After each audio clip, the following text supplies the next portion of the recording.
Olha só o assunto sério e que merece a sua atenção. Com a chegada de 2023, sabemos que existem mudanças em regras que precisam ser conhecidas por quem pretende pedir o benefício da aposentadoria ao Instituto Nacional do Seguro Social, INSS. Com a reforma da Previdência aprovada em 2019, mudanças são implementadas todos os anos. Já no 1º de janeiro, para quem aderiu planos de previdência complementar privada, também há novidades importantes. Para falar sobre as diversas formas de aposentadoria, a gente conversa ao vivo agora com a Daniela Torres, que é a professora de Direito Previdenciário do Centro Universitário de Brasília. Seja bem-vinda à TV Pai Eterno. Bom dia, Daniela.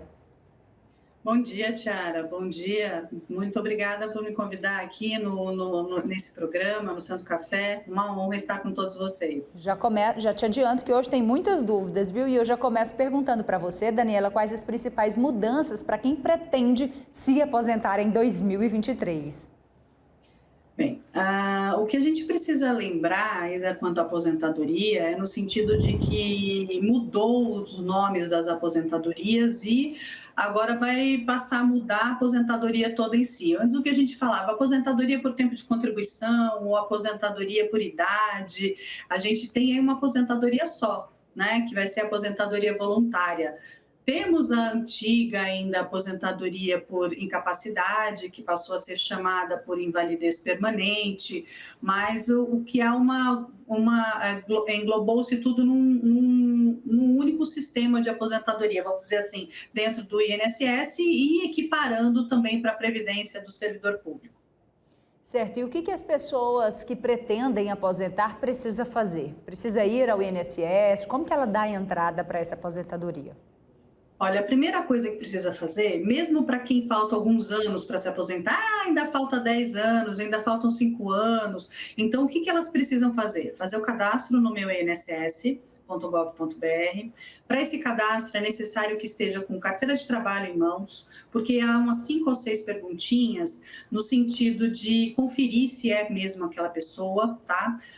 Mas são perguntas básicas. Fez esse cadastro, a pessoa ela tem que buscar um documento específico, que é o extrato de contribuições.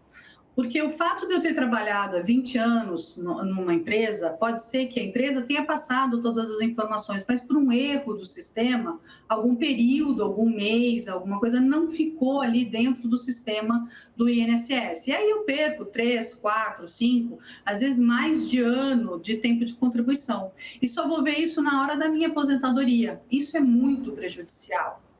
Então, ter esse cadastro no meu INSS e essa conferência ali, se todo o seu período que você trabalhou e contribuiu está inserido no sistema do INSS.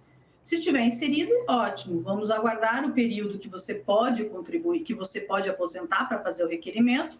Se não, o que esse trabalhador tem que fazer? Correr atrás das antigas empresas para poder levar essas informações para o INSS e fazer computar esse período aí que está faltando nesse exemplo que a gente usou.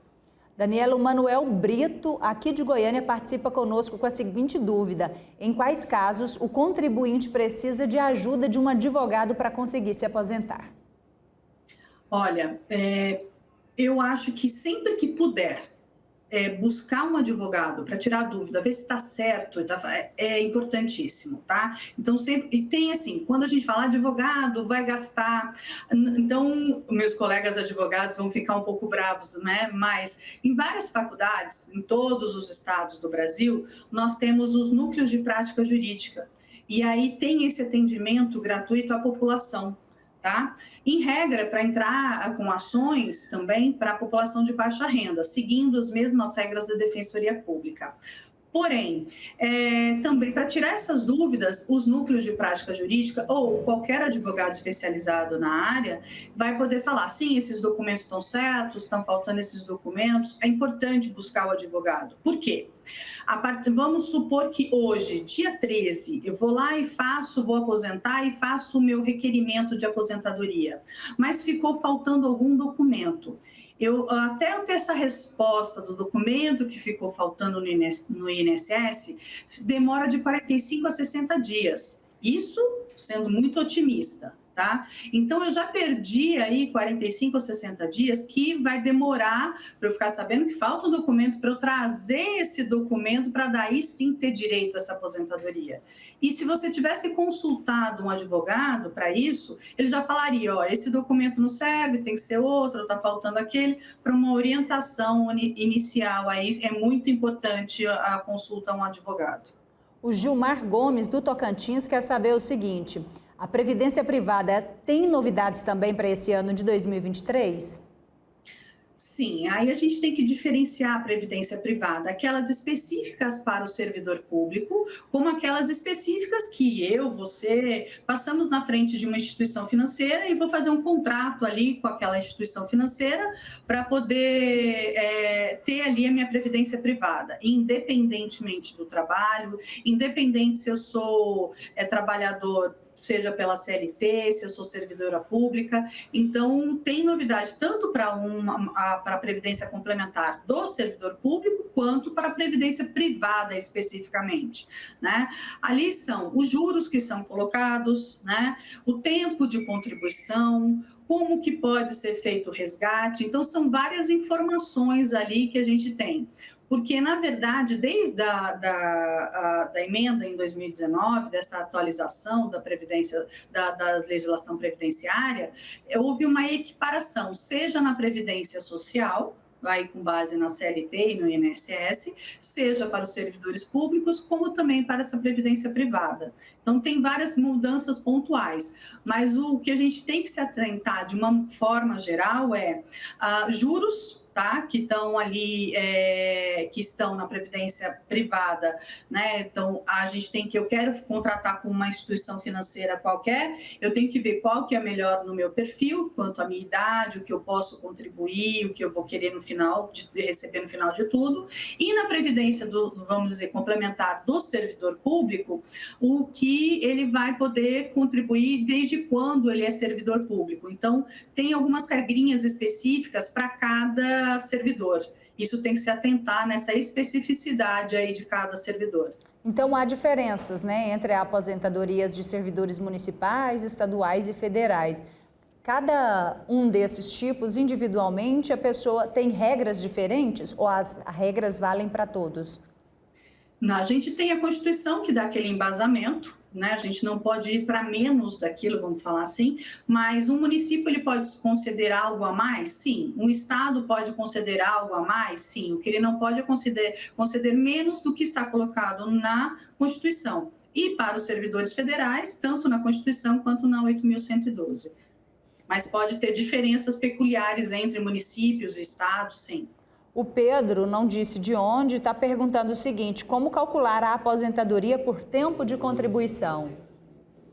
Então, vamos lá. Pedro, o que você chama hoje de aposentadoria por tempo de contribuição, vamos chamar por aposentadoria voluntária, que é o que veio com a reforma, tá? O que você vai, antes da reforma, que é a grande discussão, e que ainda está rondando, né, essa reforma, a gente pegava todo o seu período contributivo de 1994, julho de 94 para cá. Por que excluía antes de julho de 94 se você tivesse trabalhado e contribuído? Porque era antes do plano real e a atualização da moeda podia não lhe ser muito favorável, ok? Aí também pegava esse período de julho de 94 para cá e pegava somente os 80% das maiores contribuições, excluindo as menores. Ou seja, era mais favorável para o contribuinte, era mais favorável para você que ia se aposentar. E hoje não é mais assim, tá? Passada a reforma, a gente vai pegar ali todo o período contributivo, né? E também vamos pegar todas as contribuições, 100%. Então, aquele período que você ficou sem trabalhar e não contribuiu, ou que daí você contribuiu do próprio bolso com base no salário mínimo, ele vai incluir. Então, pode ser que a sua aposentadoria seja um pouco reduzida. E do que se trata a aposentadoria por pontos? A aposentadoria por pontos, ela vem desde 2015, tá? Foi uma maneira que o governo, à época, arranjou para que tivesse ali uma atualização às regras previdenciárias que já estavam antigas. e você tem que somar dois tipos de pontos, idade e tempo de contribuição. A aposentadoria por pontos, quando ela passou a ter validade, a ter vigência, então você tinha ali uma somatória de pontos específica para homens e uma somatória de pontos específicas para mulheres, tá? Então começou ali com 86 para as mulheres, 86 pontos para mulheres e 96 pontos para os homens. E aí ela vem subindo agora, ano a ano, chegando até um limitador de pontos para os homens e para as mulheres, somando 105 pontos para os homens, entre idade e tempo de contribuição, somando dando 105, e vai chegar, né, aos 105. Hoje nós estamos nos 100 pontos para o homem. E para as mulheres vai chegar aos 100 pontos também, tá? A previsão é para, deixa eu só conferir, para o ano de 2033, vai chegar a 105 para homens e 100 para mulheres, essa pontuação de idade e tempo de contribuição. Daniela, muita gente nos acompanha agora e também quer saber, todo mundo pensando na aposentadoria, mas eu gostaria que você desse dicas e falasse aqui para nós como planejar a aposentadoria, mesmo longe de aposentar. O que a gente tem que fazer, todos somos jovens, vamos dizer assim, e pensar que ao longo, né, da nossa idade, uma certeza é que a gente vai nascer, vai crescer, vai evoluir, né, vamos procriar e aí assim vem o falecimento, a idade e o falecimento. Então assim, a idade ela vai chegando, nós estamos aí, a humanidade como um todo, a gente está durando mais tempo. Então a gente vai passar por esse período de idoso. Então a gente tem que viver muito bem essa época. E para viver muito bem, a gente tem que se programar. Então eu tenho que falar, se eu tenho uma contribuição média, vou pegar um valor médio, tá? De R$4.000 mês. Aí é o que eu trabalho e é o que eu ganho de salário e é o que em cima desse valor que eu contribuo. Eu fiquei por acaso 4, 5 meses desempregado. Então eu não posso deixar de pagar esse período. Tá? Então, eu fiquei um ano desempregado. Então, passou aquele período que eu vou receber meu salário, meu seguro-desemprego, e aí eu ainda fico mais um período desempregado. Tente contribuir para o INSS, né, pensando aqui na Previdência Social de primeiro, tente contribuir para o INSS, nem que seja sobre o salário mínimo, para garantir essa aposentadoria no futuro, ao longo dos anos. E para aqueles trabalhadores que têm condições de contribuir além da Previdência Social, que busque ali uma previdência privada, passe numa instituição financeira e fale, olha, eu tenho aí à disposição R$200, R$300 por mês. E se eu contribuir, eu depositar isso, quanto que vai render, qual os juros, por quanto tempo, é no mínimo 5 anos que aquele dinheiro a gente não vai poder mexer. Então é bom procurar um profissional, um advogado que entenda de direito previdenciário para fazer essa projeção de quanto deve se contribuir o mínimo por mês para ter uma segurança lá para frente. Mais uma pergunta aqui, a Paula, de Aparecida do Norte, diz o seguinte, se tem alguma mudança com relação à aposentadoria por invalidez? A aposentadoria por invalidez o cálculo das aposentadorias, todas elas sofreram essa alteração da forma de calcular, né? Então, ela também deixou de se calcular 100% do que a pessoa recebia e vai para esse cálculo aí proporcional.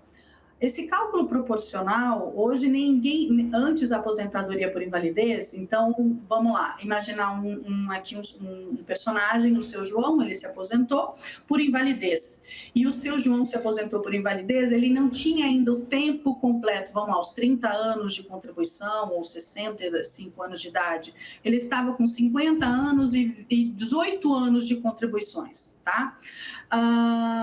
Ele já se aposentava antes da reforma integralmente, ou seja, se ele contribuía com o valor de R$2.000 mês, ele ia se aposentar com esse 100% do valor da contribuição dele, R$2.000 mês. Hoje não mais. Hoje ele vai receber cerca de 60% a 80% desse valor. Então, dá uma redução significativa ali para o trabalhador.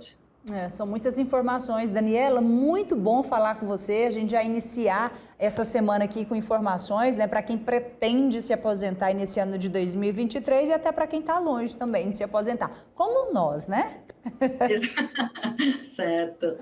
Obrigada, Ok, viu? muito obrigada. Obrigada a todos e estou à disposição de vocês. Quem quiser me procurar para tirar dúvidas, agradeço. Perfeito, Bom muito dia a obrigada. todos. Bom dia, uma boa semana para você. Até mais. Para todos nós.